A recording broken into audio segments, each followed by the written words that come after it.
It's 4 o'clock on Tuesday, and boy, am I glad. I don't know why, but it's time for another exciting episode of Taxi's Quarantini Happy Hour. Woo! Yeah, baby. Thank you, fake band. Thank you, fake audience. Just in case anybody wants to know, it's iCarly, and mine's customized. It's got the little arrow right there. Hello, everybody. Let me say hello. I just had a sneezing attack because I put on my powder. I shouldn't powder the nose. Doesn't help anyway. It's still big and it's still shiny. Hello, you guys. Darren Moss, Dan Weber. Darren, you're from Australia, right? If I remember correctly. Hello, Nancy, Andre Stepanian, Daryl Berman, Dean Turner. What time is it? Hello, Cass, Greg Carosa. Australia, yeah. What time is it there? Which part of Australia are you in? Hello, Akira. And Wind Chimes. My fan club. Yuka R. Hello. Welcome to the big show. Don't know if you've ever seen one before. First time I've seen you in the chat room, so welcome. Peter Rahill. That's right. Click that bell. Do the thumbs up. El Raso. Bob Gunnerfeld.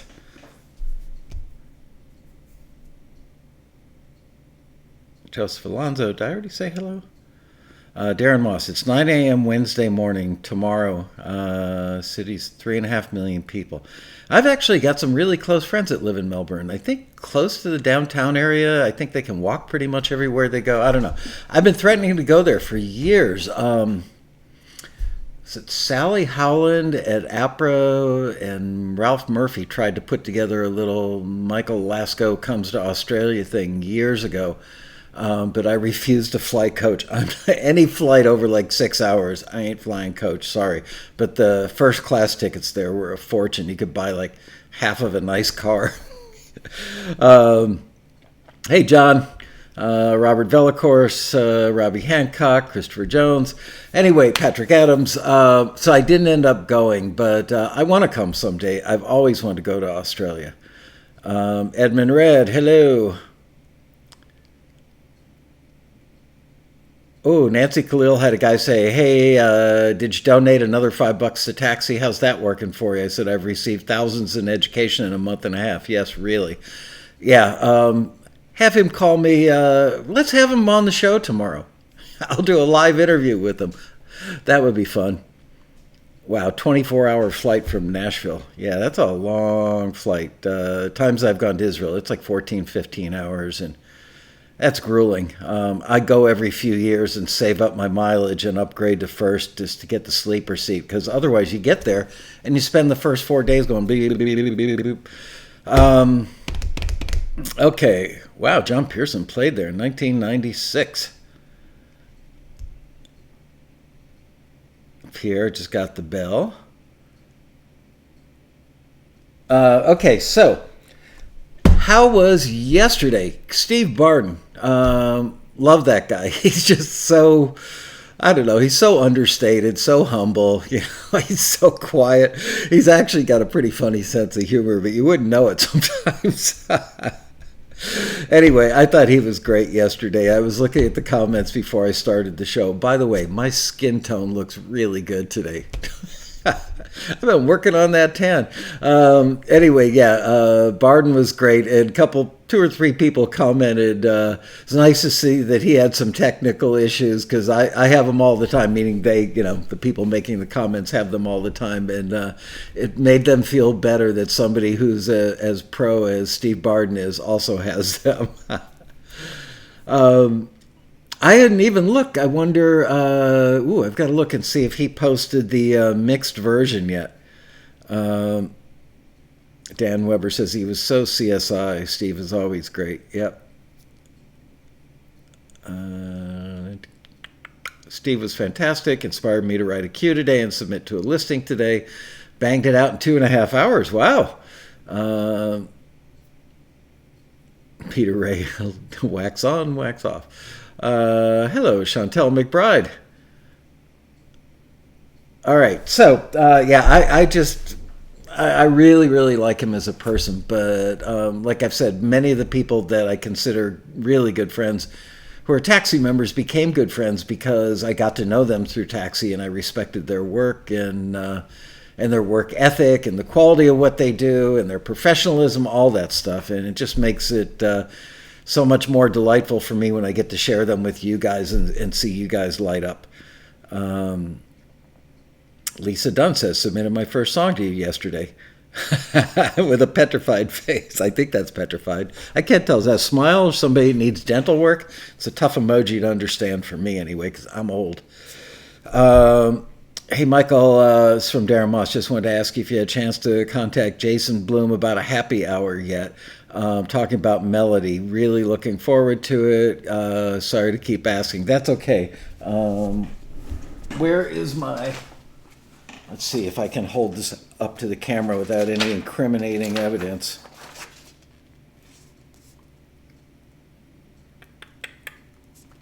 Okay, so...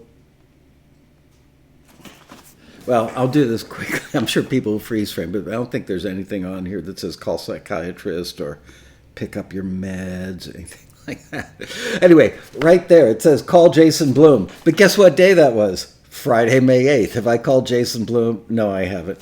That's because I took Sunday off to go enjoy Mother's Day. Go enjoy Mother's Day with my daughter and my granddaughter and my son-in-law. And didn't really work much on Sunday. Saturday I did work, but I didn't call Jason Bloom. And yesterday I was getting ready for the big show, as it was. But I will. I promise I'll call him. And you live too far away for me to come and get you for pestering me about it. So yeah, I will. I love Jason. I want to get him back on the show. And believe me, if I were a songwriter, which I'm not, I'm good at helping other people rewrite their stuff. I developed that skill back in my studio days. I always said I was better at picking other people's stuff apart and putting it back together than I was creating something from scratch. I've always really admired people that have that level of creativity, that they can have an idea and turn it into a song. Blows my mind. I just get to analyze it and go, well, it would work better if. But if I were a songwriter, my lyrics would all be cliche and dated, and my melodies would sound like Beatles, Eagles, and Steely Dan. Oh, man. So I just got back, actually, about an hour and 15 minutes ago or so from... I went to the grocery store, and I got to say, I stopped by the office. I stopped by the office Sunday night about 9 o'clock, coming back from my daughter's house to water some plants in the office, check on everything there. And then today I drove over there just out of curiosity, because we're all still kind of up in the air here in LA. There's some businesses that are opening, but non-essential businesses are not really opening. And then they said, well, some non-essential businesses can open, but offices can't, blah, blah, blah. So we're all a little confused. So I drove by the office, and lo and behold, like 70, maybe even 80% of the parking lot was full. There are 3 buildings in our office park. We're in the middle of 3 buildings, and I would say there were a few hundred cars there. So, but I'm going to follow the letter of the law. First of all, I don't want to put the staff at any unnecessary risk whatsoever. We're doing fine working remotely. There's no giant hurry to get back there, other than the fact that I'm paying gobs of rent on a space that's sitting there empty and is only occupied by a couple of plants right now. So just weird, driving around LA, traffic is back. A lot of businesses are in fact open, but I did notice driving up and down Ventura Boulevard that a lot of the smaller shops are still closed, but there are a lot of food places that are open and doing takeout, so that's good.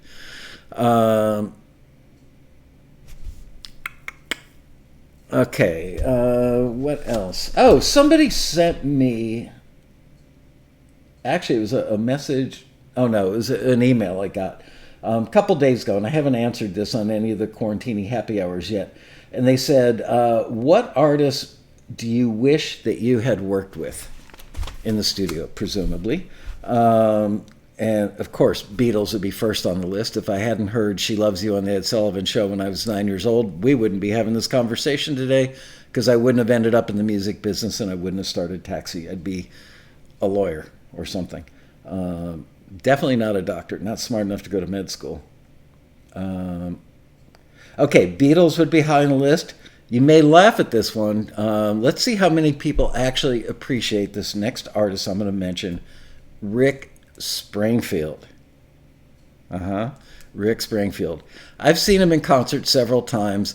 Obviously he's best known for Jesse's Girl, and people think he's kind of a candy ass because he was on General Hospital or something. He was a soap opera star. He's like incredibly good looking. But I got to tell you, man, Rick Springfield is a full-on rock star. Remember, what was the movie? Oh, gosh, where they had the two models doing like facing off against each other.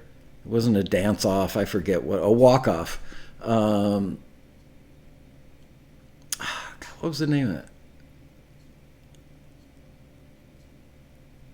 Zoolander. Okay, so if they had a like a playoff or a rock-off between Rick Springfield and Bruce Springsteen, Rick Springfield could win it.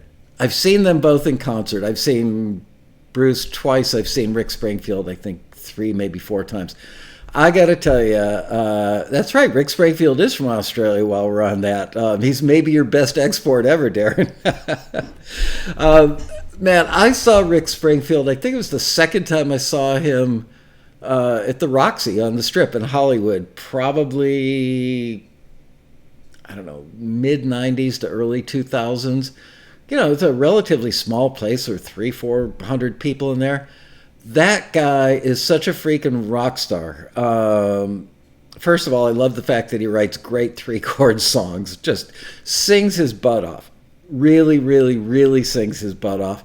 His guitar playing is excellent. At one point, I think it might have been Jesse's Girl, he climbed up the monitor stack, which I'm not exaggerating to say 10, 12, 15 feet high. Climbs up there. He had a green, I remember, like an emerald green metallic Strat with a white pickguard on it. So it's kind of a cool looking guitar. And he played the lead to Jesse's Girl from the top of the monitor stack and jumped down. I mean, anybody else would have at least broken an ankle, maybe broken a leg. Rick Springfield was airborne coming down from that thing, still playing in the air. And I thought, if that's not a freaking rock star, I don't know what is. And he loves throwing his guitars up as high as he can get them, at the end of the song. And he catches them right on beat. How he knows how fast and how high to throw them to catch them on the downbeat, boom. But he does it. So, yeah, Rick Springfield would be exceedingly high on my list. Foo Fighters. That's a rock band. Gotta love the Foo Fighters. Would definitely love to work with them. Otis Redding. There's an artist that every time I hear sitting on the dock of the bay, the hair on my arm stands up, and I think to myself, man, what I wouldn't give to be sitting behind the console on that.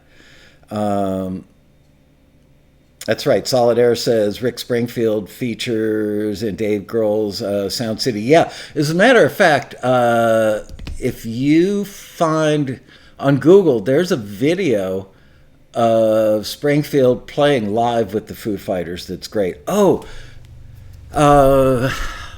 one of my friends, a guy who I used to work with in the studio named Robert Cordy, a very old friend of mine. I've known him for like 40-ish some years, maybe 43 years. We worked together on albums at Triad Recording in Fort Lauderdale. Anyway, he sent me a link to a thing that Rick Springfield just did, one of those videos, where it's like everybody playing remote. I can't remember what it's called, but Bria, maybe if you could Google that. It's probably only been up for a few days, but he's got a lot of stars, people I don't know the names of in this thing. It's the best one of these multi-window within a frame remote concert thingies that I've seen so far. It's really, really good. Yeah, Rick Springfield, gotta love that guy. And Ed Sheeran. I would love to make a record with Ed Sheeran. I think that guy might be the best of all artists that are out there right now. Of course, that's certainly subjective, but he's timeless. And that's what makes me love him. I love timeless acts where it doesn't matter if they're like the coolest kid in the block today or 3 years from now or they were 10 years ago. It just matters if their music endures, and Ed Sheeran's music will. He's an incredible songwriter. Lisa Dunn says, have I seen the remote video Sheryl Crow has done? Really well done. I have not, but I'll check it out because I like Sheryl Crow. My wife does an awesome Sheryl Crow impression. Actually, my wife is coming home in 6 days. Let's see how that goes. We've been apart now for 3 months. We talk like twice a day. I mean, last night, I think we were on a video chat for well over an hour. I've got pretty comfortable ruling the roost here at Chez Lascaux, having the whole place to myself. Although basically all I really use is this table, my office, in our bedroom. I really bet that I spend at least 12 to 16 hours a day sitting right here, even at night. The staff goes home at 6 o'clock. We all say goodnight to each other. And then I go in the kitchen, make a little dinner, watch 15, 20 minutes of news while I'm eating the dinner at a snack table sitting on the couch in the family room, classic bachelor style.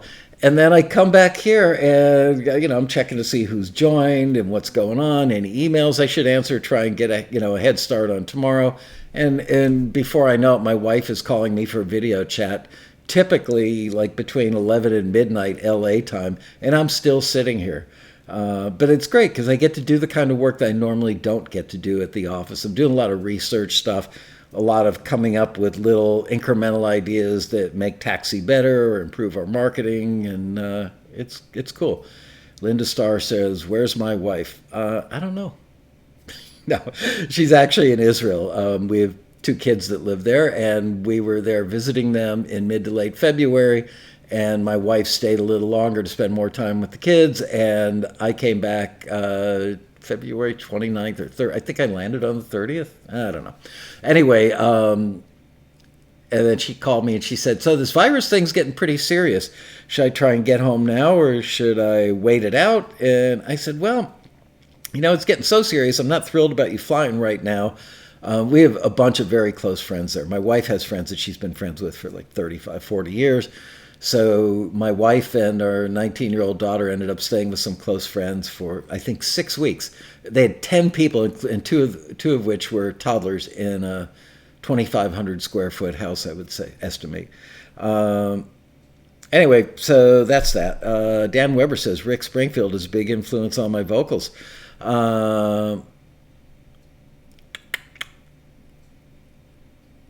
I love Rick Springfield. Just can't say enough. He's a great singer. He's a great writer. He's a great guitar player. And he's just so great on a stage. He's a rock star. I mean, you watch the guy and go, okay, maybe he's just a great actor and he's putting on the rock star act. And if he is, more power to him because he does it so well. But, when I watch him, I think there's a guy who, if you said you can have $20 million and be a movie star, a TV star, or you can have $2 million and have your tombstone say rock star when you're buried, he would go for less money and the tombstone that says rock star on it. Peter Rahill says he'd be a good Taxi Road Rally speaker. Yeah, he would. All right, so let's see. What else do I want to talk about? Oh, coffee. I got people email me the weirdest stuff. I don't know why anybody would care, but somebody... Oh, because you know why? Because I've been drinking, these guys. I take my leftover coffee because I'm still making enough coffee as if my wife were here drinking it. And so I drink her portion as iced coffee, usually to get a little coffee buzz right before I do the show because I like being wired with you guys. I like talking really fast and being all jittery and stuff. So somebody said, what kind of coffee do you drink? And... here you go. This is a surprise. This is Kirkland Espresso Roast Coffee, roasted by Starbucks. Now, I only started drinking coffee about 5, 6, 7 years ago. I was not a coffee lover before that, mostly because most of the time I had coffee, it was instant coffee, and nobody told me that instant coffee sucked compared to the real thing. So, excuse me, I just took a sip of Rockstar right before I went live, and now I got a Rockstar burp coming, I can tell. I've tried a bunch of exotic coffees. I mean, coffees where a 12-ounce bag is like, paying for a year of college tuition.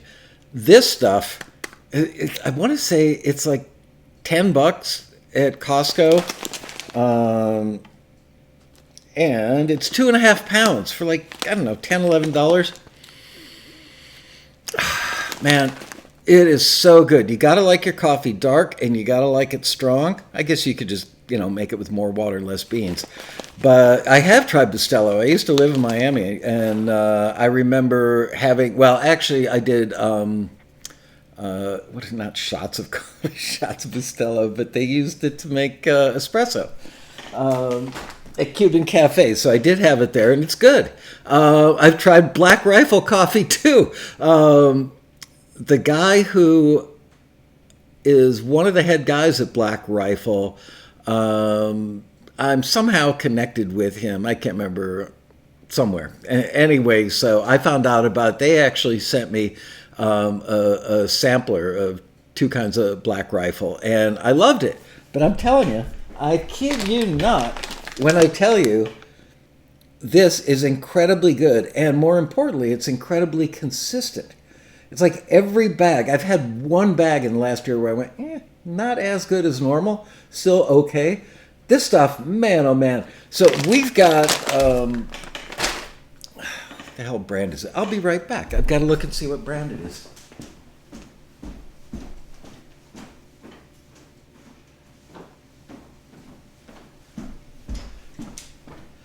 We've got a Cuisinart grind and brew where you load the beans in the night before. This thing's like 15 years old, still plugging away. You load the beans in the water in the night before, set the timer, and at 6:57 a.m. I hear zzz. It sounds like an air raid siren a little bit. And so the best is when you open the bag up at like midnight or 1 o'clock in the morning, load those beans in there, put the little cap on it so they're not exposed to any significant air overnight. That first day's brew from a fresh bag is, wow, it's so good. Anyway, so whoever it was that asked what kind of coffee I drink, there you go. And speaking of things that you put in your mouth, it had to be October, maybe September, October of last year. One of our members named Adam Manicherry, I believe, he lives in Nebraska and sent us this awesome box full of flavored popcorns that he started a popcorn company. I love entrepreneurs, as you know, and this dude, he's one of our he's one of our members. I believe he's a pharmacist, is his day job, and he started a popcorn company.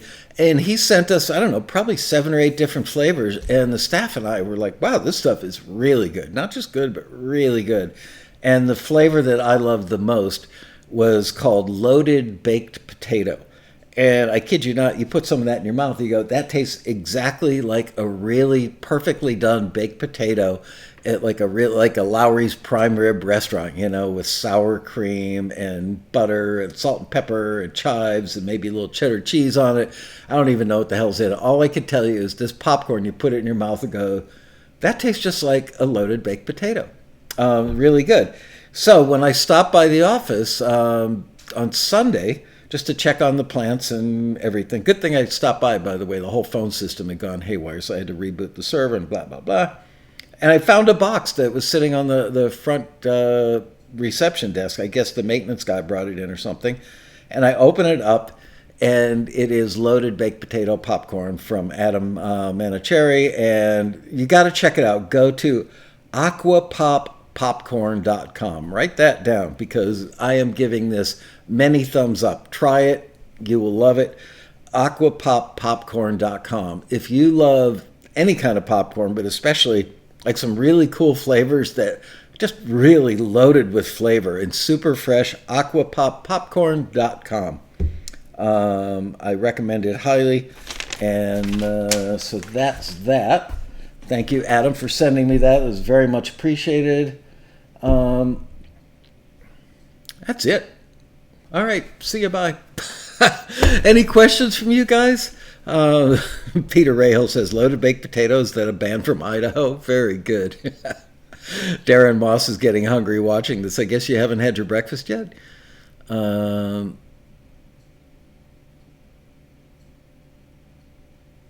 Is it for the microwave? No, it comes ready-made in a bag. I actually took the loaded baked potato and put some in a paper bowl and put it in the microwave for like 10 or 12 seconds just to warm it up. Oh my God. So fragrant, so good. Hello, James Cox. So, any questions, any thoughts other than the fact that Darren Moss is being a pain in my butt, in a good way, about getting Jason Bloom back? Here, I'm going to write it in. I haven't been writing stuff in my calendar as much as I used to because I'm just here all the time. Jason Bloom. Okay, Wednesday, May 13th. Jason Bloom. Melody. Cool. Yeah, maybe we can get Jason to do one where he's like on the phone but with his guitar. How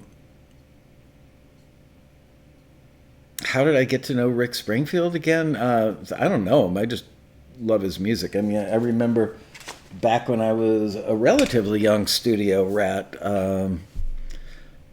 that Working Man's Dog, maybe Working Man's Dog, that was the name of it. Or maybe the album before that, I don't know. However, I got turned on to Rick Springfield, just fell in love, thought it was great. John Pearson, man. I haven't learned a DAW yet.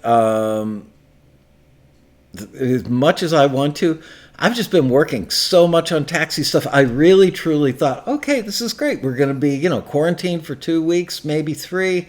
I'm going to take advantage of the fact that my wife's out of town and that I'm going to be homebound, and I'm going to buy Logic, download it, put it on my laptop. And I've got a reasonably good laptop, probably like a 5-year-old MacBook Pro. I think I've got a half a terabyte solid state drive in it. I want to say either 16 or 32 megs of RAM. It's got, I have no problems with this computer. It could certainly handle music. I even got myself I don't know if this is 2 terabytes or 1 terabyte, whatever. It's a pretty big solid state backup. I just haven't done it. Michael, Darren's wondering, Michael, do you write the listings yourself? Actually, no, but I touch them up. Here's the process. Boy, I wish I had the list. I once made a list of this somewhere. Every listing goes through about 16 stages at Taxi.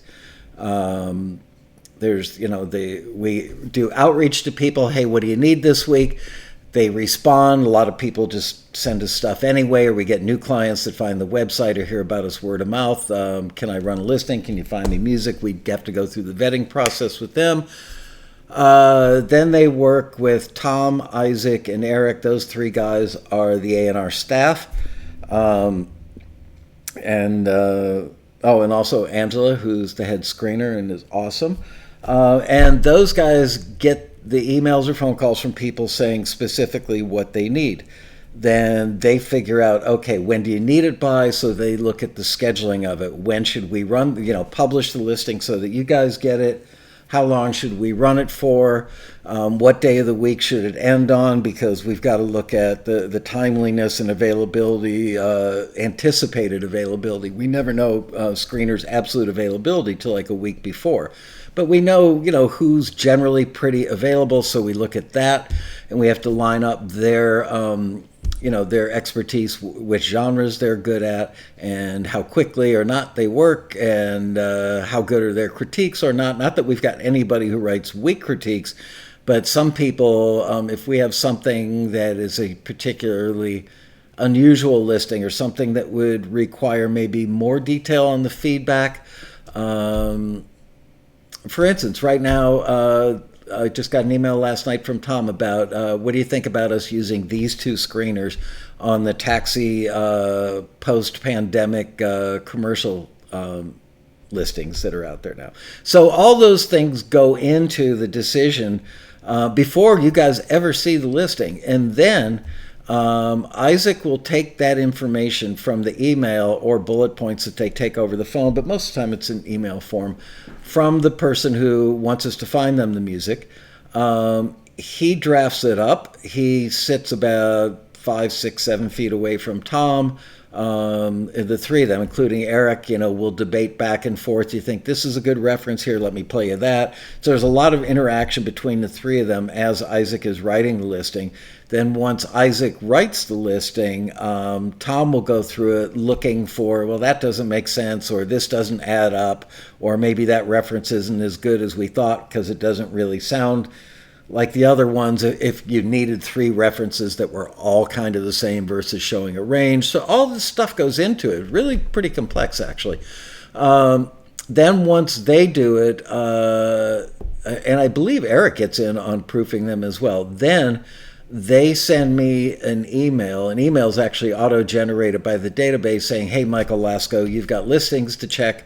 And I pop it open and I go through what they wrote, and I look at stuff like, does that roll off the tongue? Is it easy for somebody who's relatively new at this to understand it? Because sometimes they'll write stuff that's a little shorthandy, like our more experienced or sophisticated members go, oh, yeah, I know what that means.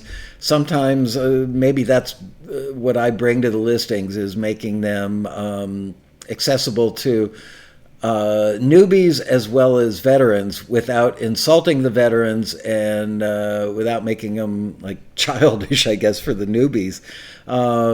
So yeah, I kind of feel like what I bring to the listings is editorial and almost marketing. Like sometimes see a listing. Have you noticed lately we've started adding the word lots or several, or they need a ton of something? I've got to say, we made a huge mistake for many years. There were many, I mean, literally hundreds, probably thousands of listings where people were looking for quite a bit of something. They maybe needed 10 or 20 of a certain genre for their library, especially newer libraries that are building up certain genres, or libraries that are cleaning out an old genre and, need to freshen up with a bunch of stuff sounds more current, more contemporary. We never told you guys that. I don't know why it never crossed our minds, but, I'm afraid that people looked at the listings and went, a lot of people are going to submit to that. They're only going to pick 1 or 2. I'm never going to make it through, so I'm not going to submit. So we just started adding, telling the truth, saying lots of these are needed or several of them are needed.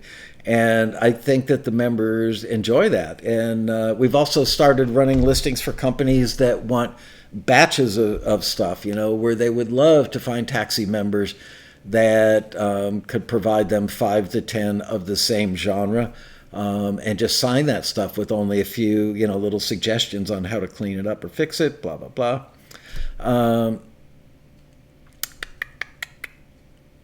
So it goes through me, then it goes to Bria and Ariana, and they then put it into HTML email form, and they proof it one more time because, even though it's already been through 3, if not 4 people, we always find typos. We don't worry so much about grammar at Taxi. I in particular, tend to write in a very conversational way. I'm sure that every English teacher I ever had would probably just roll their eyes, if not jump off a tall building, if they saw the way that I write. But I try to write it to make it feel accessible and conversational, like, like who I am and how we talk to each other.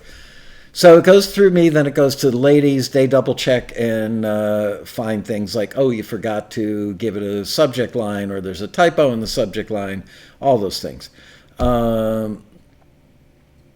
Didn't you have a 3-tune submit limit at some point? We did. And then we realized that the industry had changed and we could get rid of that.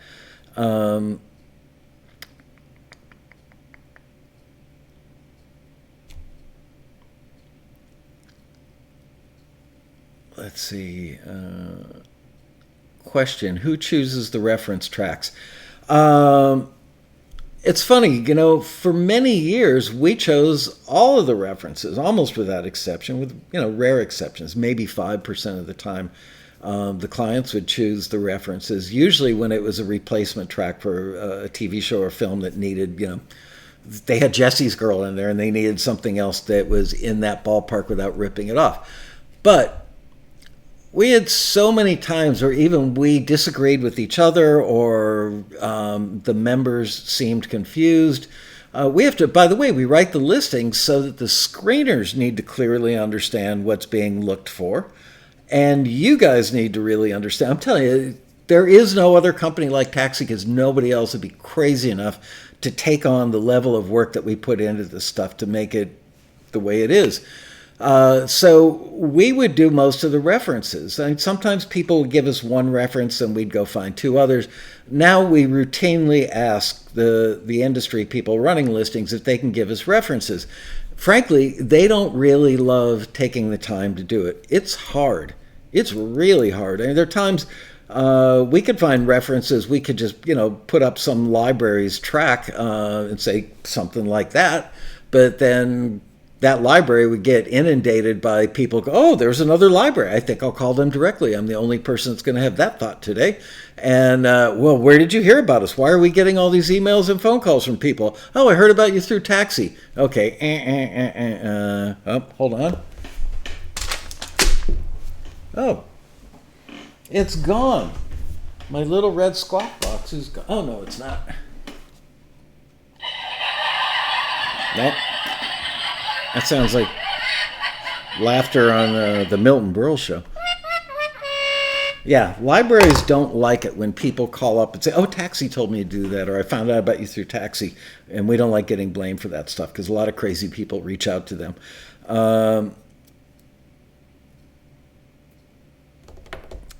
Jesse JPEG says, wow, a couple of Bloody Marys in, and I thought I saw a Taxi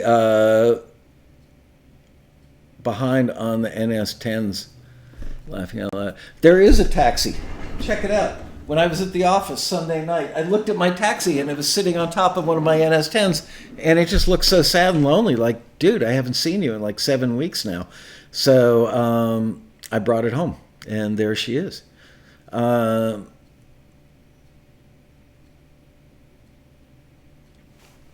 you guys are coming up with some great suggestions.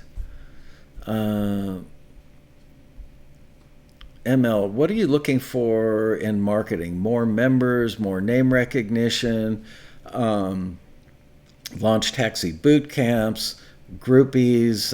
Yeah, that's it, groupies. I want to start a cult.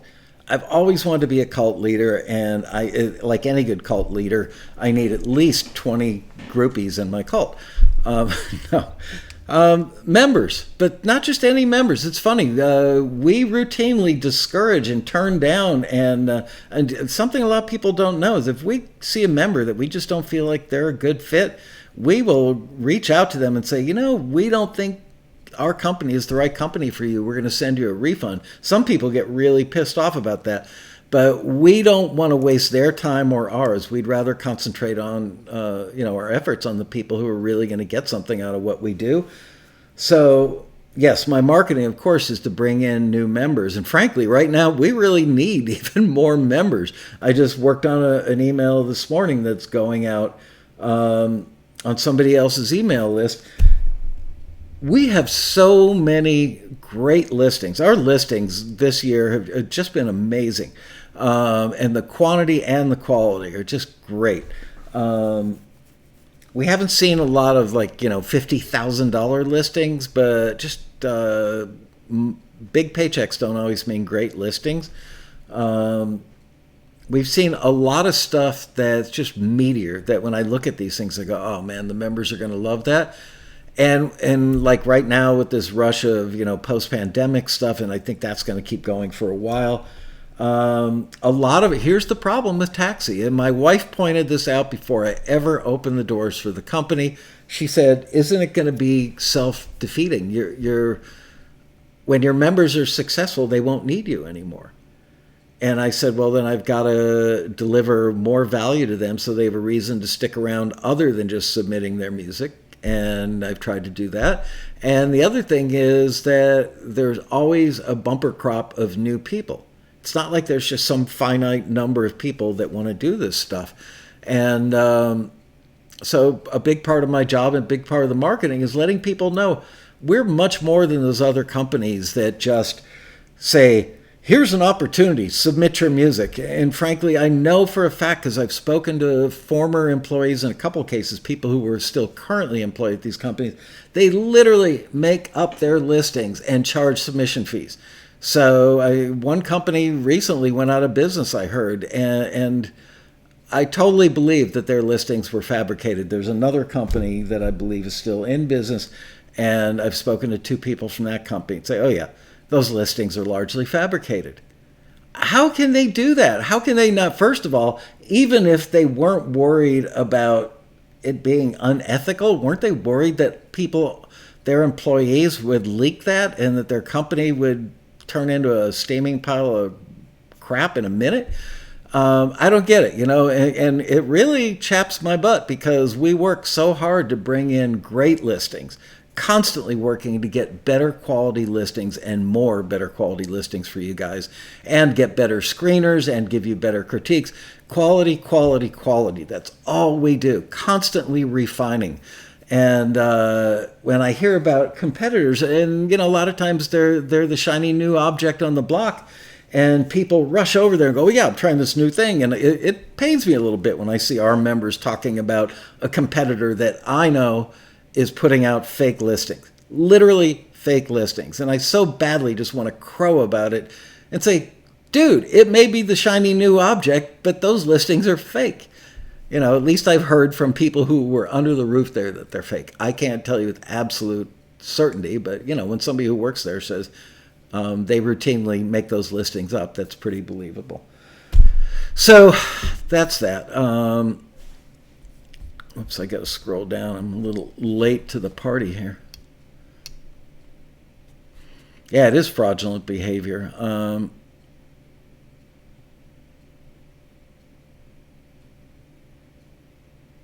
Dan Weber says, you don't have to do anything more. You've done so much so far, you could retire on your history with Taxi, the best. Thank you, Dan. I appreciate that. Why would anybody not want to do the best they can and be proud of that? And what a great way to earn your living and feed your family and put a roof over their head, doing something that you're passionate about, that you love to do, and most importantly, that the customers love. And look, I don't even think of you guys as customers, I mean, come on. I'm hanging out with you so we could all be together during the quarantine. I didn't have to do it, but I kind of had to do it. I wanted to do it, and it turned out to be something that you guys seem to really enjoy, and makes me feel really good that you guys enjoy it so much. I really, really worry that that when this is all over and I don't do these, I can't do it every day. I can do it in the home environment. I don't think I could do it every day in the office environment. But I'll be depressed when we stop doing these. I got to be honest. Have I ever been a screener myself? Absolutely. I easily screened for the first 3 or 4 years, constantly screened the first several years of the company. And I would work like an 8 or 10 hour day, then take these mail bins.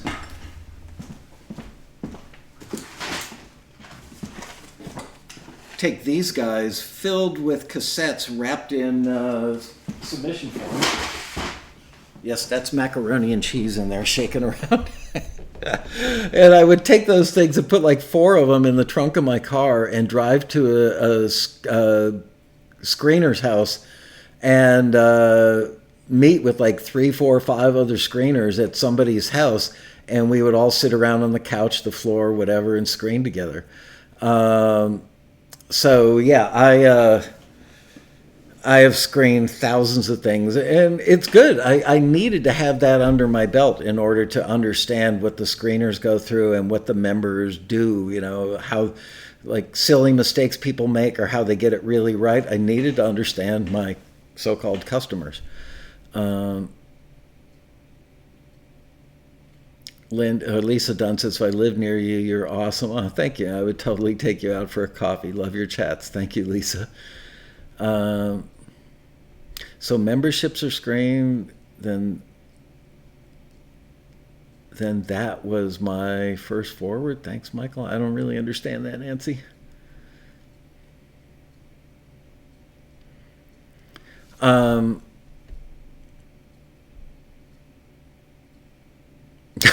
Cassie Kenty says, screw the word cult, let's be a motorcycle gang instead.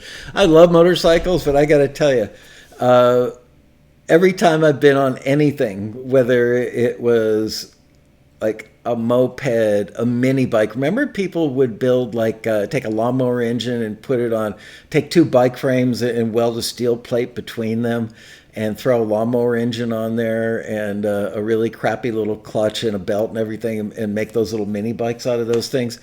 I've wiped out on one of those things. I remember going around a corner at like 30, 40 miles an hour and applying the caliper brakes, and there was no rubber.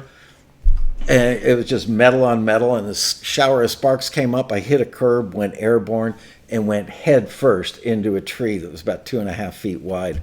And man, oh man, I remember waking up on the ground with a bunch of people standing over me. I had a goose egg like the size of a baseball on my forehead. I was probably like 8, 10 years old. Is he dead? Is he alive?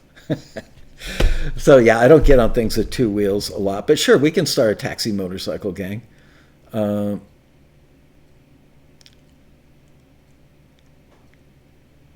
Does a taxi staffer ever go into members' profile and listen to uploaded songs? All the time. And usually that happens when the screeners, we encourage the screeners to walk into the A&R office, the A&R staff office. The screeners have a room full of fairly large cubicles that they work in. Some work remotely as well. But we encourage them, if you hear something great, man, bring it in. You know, play it for us. Let's hear it. We love that. And then, you know, that could end up, we have hangouts in my office now. We've been doing it a year or so. Every few weeks, we'll pull the whole staff in my office, and just play stuff. Sometimes we'll listen to music, songs that have made it into commercials, not from taxi members. Sometimes we'll listen to the top 10 taxi members for the month. Sometimes it's just, hey, we found, you know, some great people that we should all hear. So yeah, obviously we're a music company. We love listening to music, and we especially love listening to our members, because the membership has just gotten so much better over the years. That's one of those things that makes us feel really good, is the work that we do, the education that we give, the feedback, the road rally, this stuff, all of it. The evidence we see is when we sit there shaking our heads going, holy crap, I can't believe how good this is. We hear that all the time from companies that run listings with us. We hear it from panelists and mentors and teachers at the road rally every year. That's the most common thing we hear from like the industry pros. I cannot believe how good your members have gotten over the years. Michael Lloyd, who's become a really good friend of mine over many, many years, every year after the road rally, he and Rob Shirelli call me every single year and just lay it on really thick, but I know that they're being honest about it.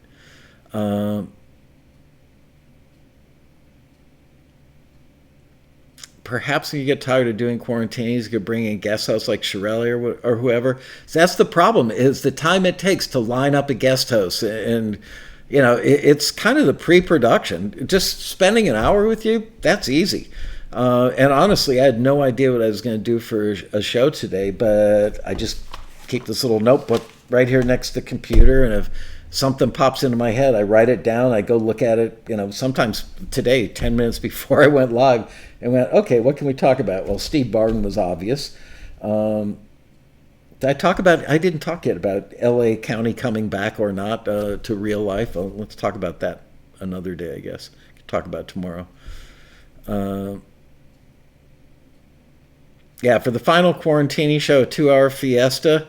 Yes, and I think that drinking may be required for that one. Mary Walker says, I just renewed my membership last night after doing a songwriting workshop with Susan Koch. It was very inspiring.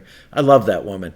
I haven't spoken to her in probably a year or more, but that's probably okay with both of us. We have that kind of, friendship that we could go a long time and not see each other, but I have incredible respect for her. She's very direct. She's French. And so she says it like she is, just like, no, I can't even imitate her, but yeah, I think she's a bit of a savant. I think she's really, really good.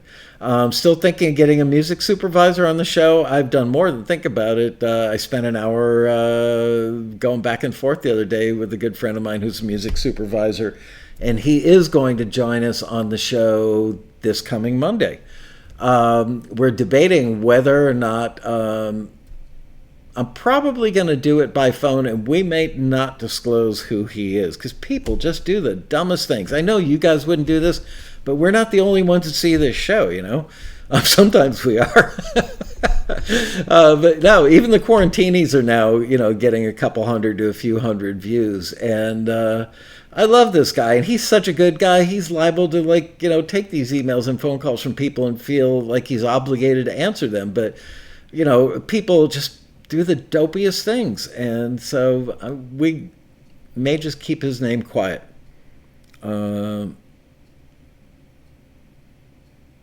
Let's see. Yes, another show where we play members' music, absolutely. That is a lot of work behind the scenes, but Bria and Ariana do it, so I don't care.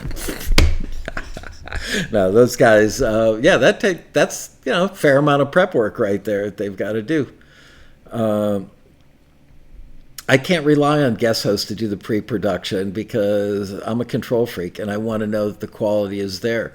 I mean, there are people like Shirelli, everything he does is quality, but I also know Rob overthinks stuff. He's such a perfectionist. And it's funny because he'll say perfectionist is the enemy of whatever. But man, oh man, when I worked with him on the pre-production, I just stayed in touch with him about the pre-production of the thing that he did in the ballroom, I think 3 years ago, where they produced a song live on stage with the Highfields. And man, he's meticulous. Let's just say I love him. He's literally like a brother to me. We've never had a bad moment between us, but he is just so overthinks it, but he just, for a good reason, it comes from a really good place. He wants it to be great. But yeah, Nancy Khalil says, my drink of choice would be iced Kahlua, cream and coffee for the last Quarantini. Yeah, remember what happened when I had that shot of Kahlua in my iced coffee last week?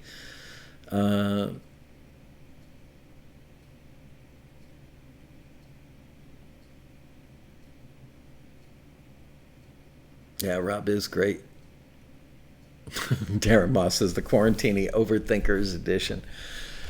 Oh, man, there's so much stuff that I would want to do. And look, people send emails all the time. Why don't you guys do this with the show? Why don't you do that with the show? But they forget. This is not real TV, folks, just in case you haven't noticed. This is just one dopey guy with a laptop and a webcam that has an audience and a USB microphone, I might add. And it's just us hanging out, Even Taxi TV, that takes more preparation, but it's... we don't want to be a production company for a TV show. I mean, certainly the tools are out there if you wanted to do it, but I've got a company to run. We all have a company to work at. More than anything, we want to find you guys great opportunities and get the right music in the hands of the industry. So this is kind of just like a bonus thing. Any luck talking to Wirecast? Are you switching to another streaming software? I haven't talked to Wirecast. Well, I don't know. I asked Ariana to do it. I'm not thinking about switching. I mean, the other one that I checked out before I chose Wirecast was OBS. And I did a ton of research. First, we were on, what was that thing that we used to use that was pretty stinky, but it was 10 years ago when we started on it.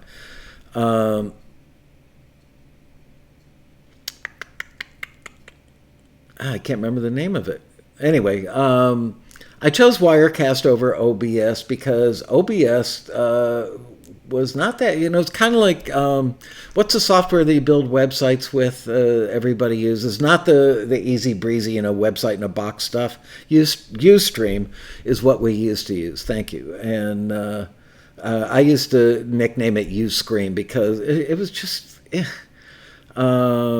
Edmund Red says, I use OBS for live streaming. It's really good. Yeah, well, OBS has gotten better apparently over the years. It used to be really, really, really hard. I'm somewhat, for a guy my age, I'm fairly technically adept. I mean, I can, run a studio. I can actually do minor repairs on consoles and stuff. But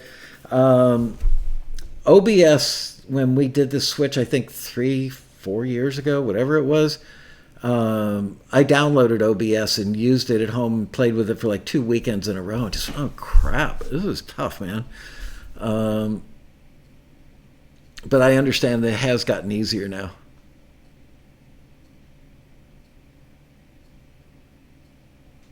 It's also open source, so people are, OBS is open source, so people are always adding cool new things to it.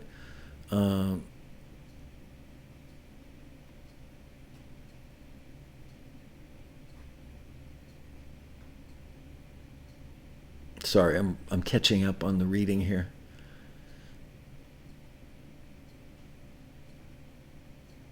Martin Gravel says, I'll catch up the archive. Had to take care of the delivery guy. Arrived with dinner. Yeah, I'm waiting any minute now. I should be getting a package from Amazon. And I know the guy's going to come right in the middle of the show, but we've only got 3 minutes left.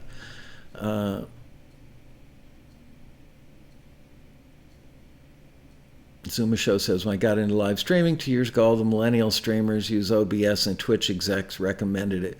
Yeah, I know that it's like OBS is integrated into a lot of the live porn sites, a lot of Twitch stuff for broadcasting games. I'm fairly up on that stuff.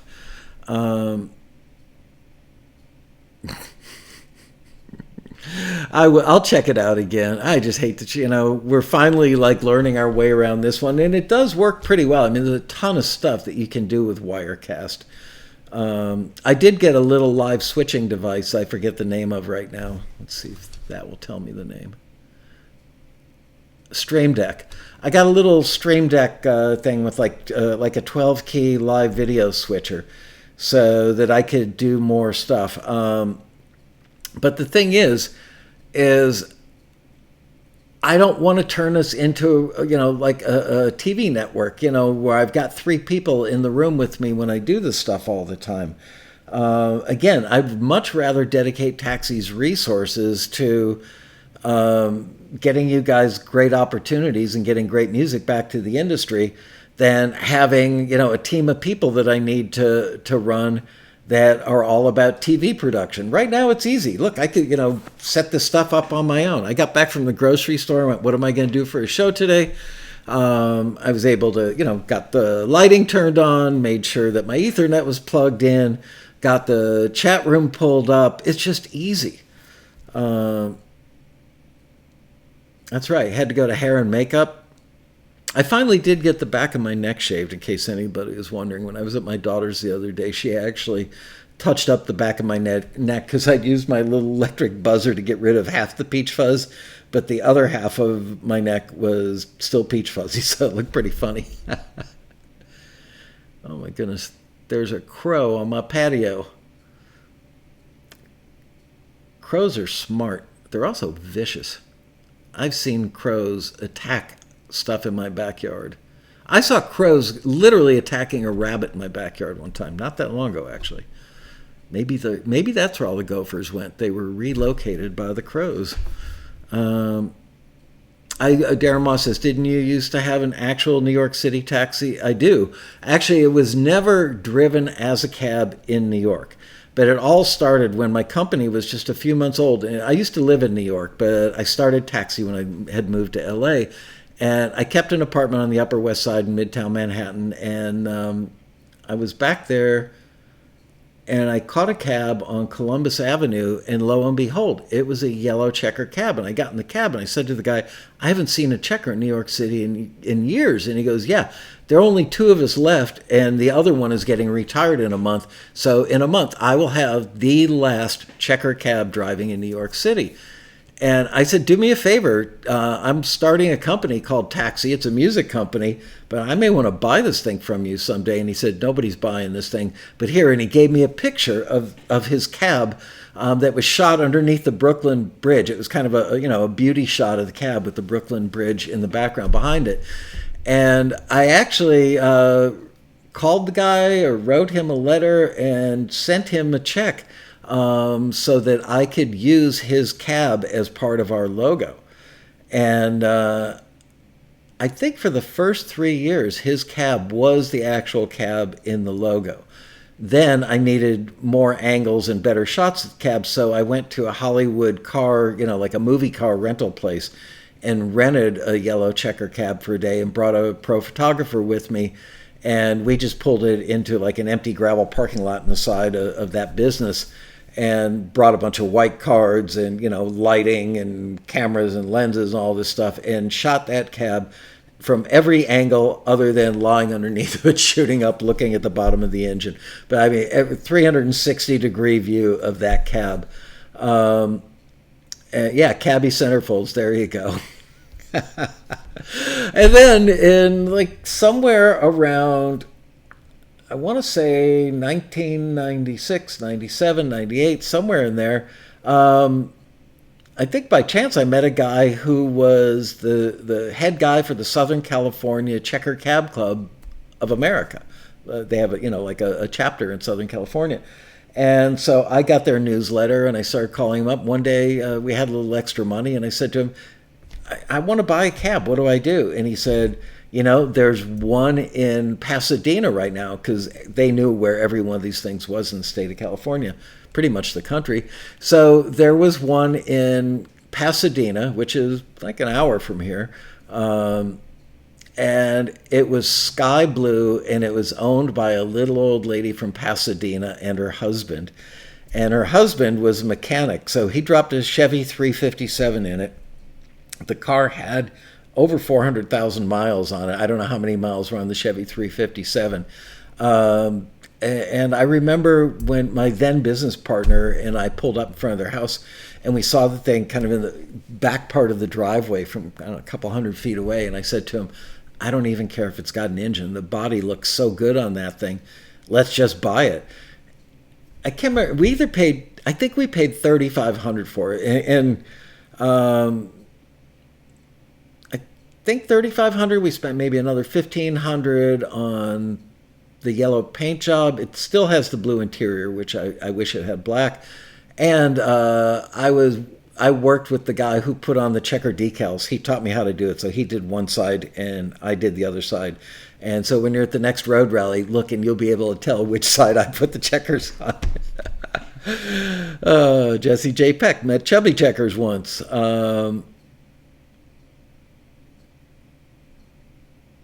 Anyway, I don't know if the checkers were fitted onto a GMC truck frame, but I can tell you that the car weighs a lot more than a normal car. My wife and I once picked up a couple of 10-speed bikes for the kids, and we put the bikes between the back of the front seats and the front of the back seats. There was enough leg room there because they were built to be cabs. We put the two bikes in there standing up like this with the kickstands down, and there was plenty of room. And I do know that they were built so that you could take off any panel on that car, any of the body panels, with nothing more than a screwdriver and a pair of pliers. And they built them that way because they were always getting banged up, especially in New York City. And they wanted it so that cab drivers could just pull it into the garage and they could swap out a quarter panel in like 10 minutes. And so that's that. Darren Moss says, was that Michael Letter? Yeah. How did you even know that, Darren? Yeah, he was my RA when I was in college. And we used to joke and say, someday we should start a business. And when I had the idea for the company, I'd run other ideas for other companies by him. And when I told him about this idea, he said, get on a plane, come to Dallas tomorrow, bring your business plan. And I met with him. I met with his brother, his accountant. And he said, okay. And I think he gave me $60,000 to start the company with. And I took another $10,000 loan from him. Wow, Darren Moss remembers him from the Road Rally years ago. Yeah, it's funny. I bought him out like 10 years ago, I think. Probably close to 10 years ago. And we rarely talk. I mean, we're like brothers. We could go a lifetime and never talk. But I know if we get on the phone, it's a 3-hour conversation. But yeah, we're very close friends. What's the drop dead date? Wow, we're running long. I should get off the air. What's the drop dead date for the Road Rally preparation?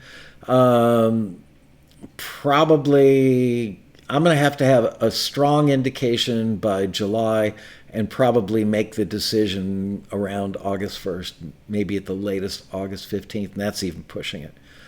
All right. Anyway, it was fun hanging out with you guys. I don't know what we're going to do tomorrow, but we'll figure it out. Post some ideas for tomorrow's show. Once this thing goes up in the archive, which will be in like 10, 15 minutes from now, post some ideas in the comments down below. Give us a thumbs up, please. Yes, time does fly. It really does. I enjoy hanging out with you guys. Frankly, I wish I didn't have work to do. We could just hang out for another hour. Although I think Bria is my my producer/moderator today. How to mix better. I can talk about mixing, but honestly, I think my chops are so geared towards analog recording and mixing from like 1974 through. I don't know, when did I move to LA? In 90 or 88 I moved out here. So yeah, like 74 through 87. That was my period where I worked in studios. Problem with playing songs that went on to sync is that most of them, almost all of them, are signed to publishers already. So I get the little notices from YouTube saying, first of all, we like to be able, we didn't monetize these shows forever, and honestly, I think these Quarantini shows probably make me about enough to buy a burger at McDonald's. But we're trying to do less shows that can't be monetized. And so, I'm sure that eventually, don't forget, by the way, that Steve is going to post a link to the finished product from yesterday's Taxi TV. So it's a bummer. Like, even that thing that Steve did yesterday, he will get that to a library, they will sign it, and then I'll get a notice from YouTube saying, sorry, that show can no longer be monetized. So that's it, guys. That's it. Please go put stuff in the comment section about ideas for tomorrow's show. And I will see you tomorrow for another incredibly exciting episode of Taxi's Quarantini Happy Hour. Woo! Bye, you guys. Look at that skin tone. Bria, take a screenshot. That's what I'd like to do all the time.